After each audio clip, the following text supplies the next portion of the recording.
Islom olib kelgan narsalardan payg'ambar alayhissalatu vassalom aytdilarki, bir kun keladi, islomning ismi qoladi, Qur'onning rasmi qoladi dedilar.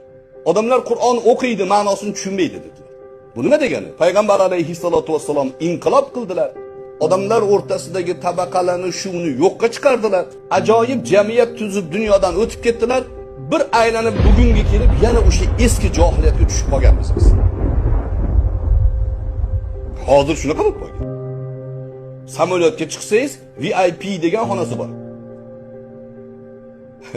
Orqada ekonomda o'tirganlarga parda tushirtiladi. Ana ular alohida o'tiradi. VIP deganda nima degan o'zbekchasiga? Alohida e'tiborga loyiq shaxslar degan. Tabaqalanish bu. Samolyot avariya bo'lsa bu VIP'di, bu ekonom demaydi lekin. Hammasi bir xil ketadi. Nimaga unga alohida e'tibor qilinyapti? Ko'proq pul to'laganligi uchun. Tabaqalanishuv bor. Payg'ambar alayhissalom bo'lsalar VIP ni yo'qqa chiqaradilar. Hammasini VIP qilardi. Balki. Shunaqa jamiyatga kelib qoldik biz.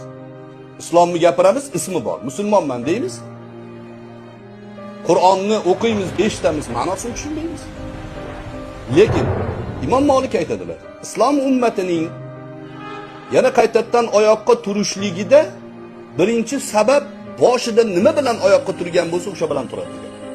Boshida Rasululloh nima qildilar? Tabaqalarni shuni oldin oldilar. Yo sen ustun, sen ostin emas, hammang bir xil dedilar. Kim xizmat qilsa shu fazilatli. Kim bo'yniga ko'proq xizmatda olsa, shu odamlarning sayyidi, shu xodim dedilar.